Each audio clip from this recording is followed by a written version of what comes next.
तर चला येता येणार शिर्डीला नाही तर थेट टॅलेंट शो बघायला.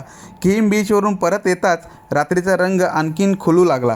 स्टेज सजला, लाईट्स लागल्या, अँकर तयार झाला आणि सुरू झालं talent and musical nights. Anuradha मॅडमने एका मागोमाग एक पार्टिसिपेटची नावं घेत प्रत्येकाला टॅलेंट शोसाठी तयार राहायला सांगितलं. आणि सुरुवात झाली शिरीषपासून. आईवर आधारित त्याची सुंदर भावनिक कविता ऐकताच सगळ्यांच्या डोळ्यात भावना दाटून आल्या. अंबरून वासराले चाटती जवा काय, तवामध्ये तिच्यामध्ये दिसती माझी माय.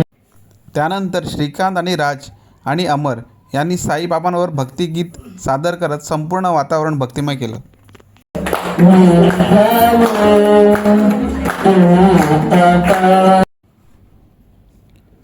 तर टॅलेंट म्हटलं की थोडीशी मायकल जॅक्सनची झलक हवीच.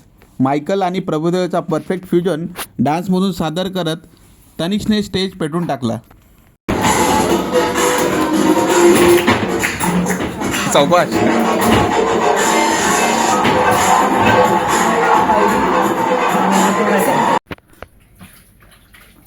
तर वीरेंद्र भोणे यांनी भविष्य सांगण्याच्या शैलीत नाईट स्कूलच्या प्रवेशावर आधारित स्किट सादर केलं. हसवत हसवत एक चांगला संदेश दिला.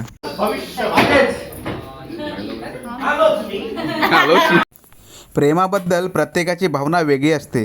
ती भावना व्यक्त करत करत नाशिक या आशिक सुरेश भाऊ यांनी त्यांच्या आठवणीतील प्रेम यावर एक कविता सादर केली. तुझ्या गावावरून जवा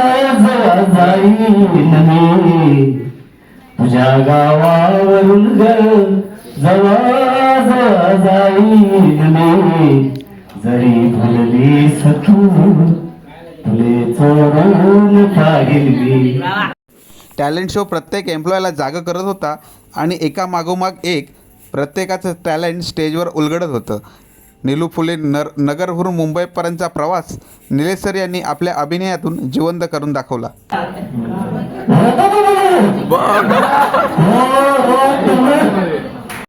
तर अमरने आपल्या टॅलेंटला अजून पॉलिश करत करत आपल्या सुरांसोबत इतरांनाही आपल्या सुरांमध्ये गुंतवून ठेवलं.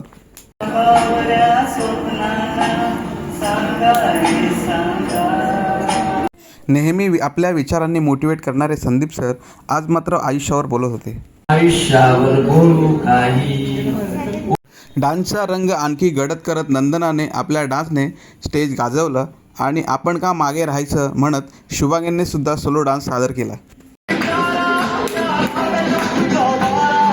टॅलेंट शोच्या माध्यमातून करिअर सेट टीमने मतदानाचं महत्त्व सांगितलं आणि सगळ्यांना एकच संदेश दिला, वोट करा कारण तो तुमचा हक्क आहे. तर एवढ्या टॅलेंटनंतर सगळ्यांना भूक लागली, मस्त जेवण झालं आणि दिवसाचा सुंदर शेवट झाला.